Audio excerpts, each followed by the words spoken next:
Mr. President, Excellencies, distinguished delegates and observers, thank you for this opportunity to brief the Council on the work of the UN International Commission of Human Rights Experts on Ethiopia, pursuant to Human Rights Council Resolution 51/27 of 7th October 2022. I serve as the new chairman of the Commission, and I wish to take this opportunity also to introduce my co-commissioners, Mr. Stephen Ratner of United States of America and Ms. Radhika Kumaraswamy of Sri Lanka.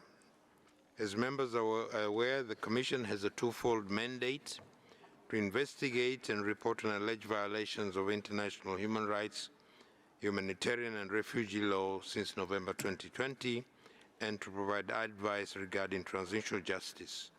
In carrying out our mandate, we have consistently sought to work with and reached out to engage with the government of Ethiopia, partners in the African Union, and civil society actors. Since the Commission presented its first report to the Council in September last year, the situation in Ethiopia has evolved significantly. On 2nd of November, the federal government and the Tigrayan People's Liberation Front, TPLL, signed a cessation of hostilities agreement at ending more than 2 years of armed conflict that has affected millions of women, men, and children in the Tigray, Afar, and Amhara regions of northern Ethiopia. Since then, the region has witnessed a significant and so far sustained reduction in conflict. The Commission greatly welcomes the cessation of hostilities agreement and subsequent agreement regarding the implementation. We especially welcome the commitment to human rights, protection of civilians, unhindered humanitarian access, and accountability. The Commission looks forward to such efforts being sustained countrywide. Since the conclusion of the agreement, the federal government has embarked on a series of initiatives that offer a first step towards the locally owned transitional justice process. This includes the current consultation on its green paper, policy option for transitional justice. What is too early to assess progress, we are hopeful that this and other national processes contribute towards inclusive, gender-responsive, victim and survivor-centered approaches to accountability, truth-telling and reconciliation, reparation, as well as the establishment of necessary policies for non-recurrence of violence. Mr. President, Excellencies, despite these positive developments and relatively improved security, we must not forget the gravity and scale of the violations committed in Ethiopia since November 2020. Our 2022 September report found reasonable grounds to believe that all parties to the conflict had committed war crimes and violation of abuses of human rights since fighting erupted in November 2020. The Commission continues to investigate these allegations in addition to alleged allegations of serious violation and abuses committed since the signing of the peace agreement. The Commission stresses that independent investigations and accountability for such acts is essential, not just for justice for survivors, victims and their families, but also to deter commission of future violations and abuses. Under international law, the federal government has the primary responsibility to ensure accountability for crimes committed during the conflict. In that regard, we note initiatives to investigate and prosecute alleged perpetrators of serious crimes, including through the Ministry of Justice and the Interministerial Task Force, IMTF. We urge the federal government to ensure greater transparency around these efforts and stand ready to offer advice in this regard. We remain concerned about a lack of pathways for accountability for serious violations committed by Eritrean forces. Mr. President, Excellencies, allow me to provide a brief update on the status of our work. The General Assembly approved the proposed budget for the Commission, and we are currently onboarding new staff members. Since we last briefed the Council, we have continued our consultation with a wide range of stakeholders to inform our investigation priorities and strategy. Regarding the geographical scope, our investigations addressed alleged violations in Tigray, Afar, Amhara, and Oromia regions.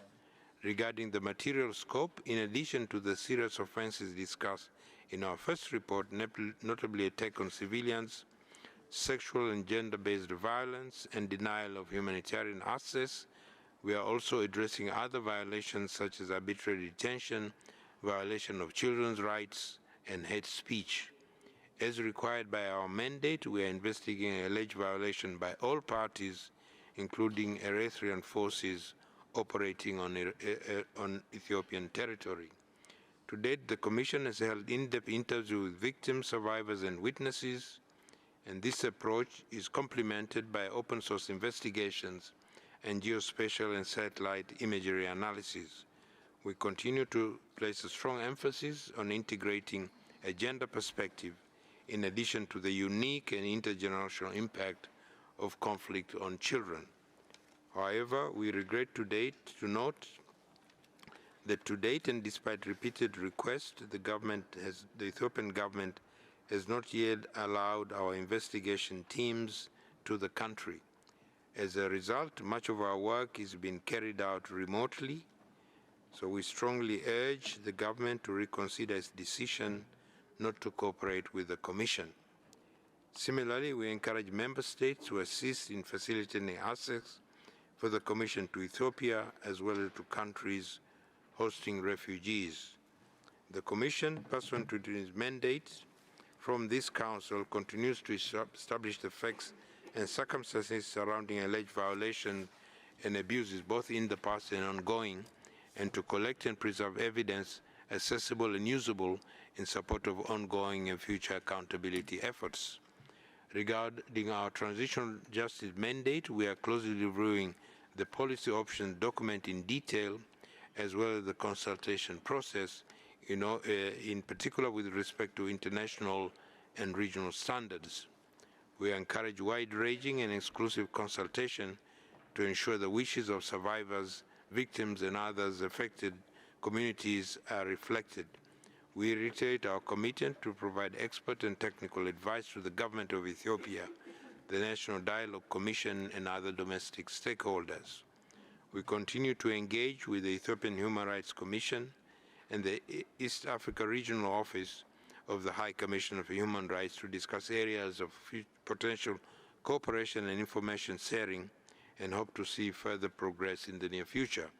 We have also engaged with states in the African Union and others following the situation in Ethiopia. Mr. President, Excellencies, the conclusion of the peace agreement between the government and TPLF is an important step. The need to investigate alleged violations both before and since the peace agreement raises an important as ever to increasing and creating a durable peace with full respect for human rights. An overwhelming message from our engagement with survivors, victims, and witnesses is their desire for greater awareness of the harm they have suffered and a resounding call for sustainable peace and justice. Many express a strong conviction that peace and justice are two mutually reinforcing objectives. One cannot exist without the other, a position shared by the Commission and this Council. One man displaced from his village, detained for more than a year, and unable to return to his home, told us recently, "I want to go back to my old village, but first I need to see peace. It needs to be safe to return home, but right now it is not. After peace, we need support, humanitarian and other assistance, so we may rebuild our lives. And then we need justice. Those who committed crimes should not be able to do it again. And finally, we need awareness. We need the world to know what happened to us. It cannot be forgotten. We shall not be forgotten." I thank you very much, Mr. President. I thank you, sir.